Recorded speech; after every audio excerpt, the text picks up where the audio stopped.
We reported to you earlier this week the Michigan Department of Health and Human Services is encouraging Michiganders to ensure they are up to date on their measles vaccinations. Yeah, this comes after more cases have been diagnosed in Wayne and Washtenaw counties.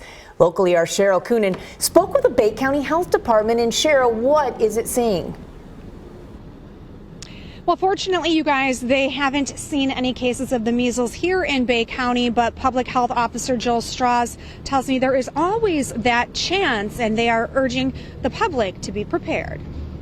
We're hoping that we won't. Our vaccine rates are generally higher than many of some of the surrounding counties here in Michigan, but there's always the possibility that we will see a measles case. The Bay County Health Department is recommending parents get their kids vaccinated for measles as soon as possible as a precaution. It could be a matter of time before we actually see someone that's been exposed to measles.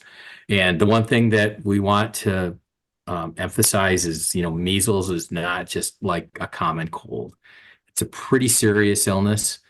He says measles has a long incubation period, meaning you could be exposed and go 21 to 27 days without having symptoms.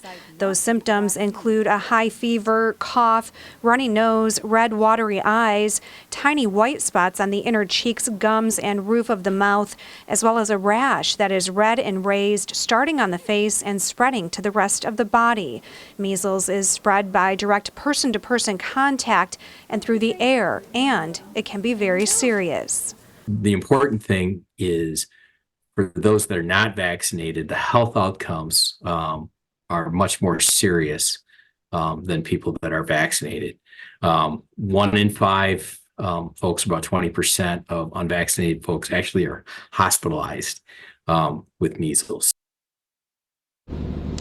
He also says that parents might want to consider getting their kids vaccinated now ahead of the new school year when that vaccination rush happens.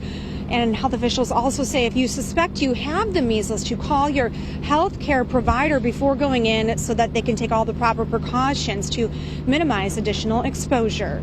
Live in Bay County, Cheryl Coonan, ABC 12 News.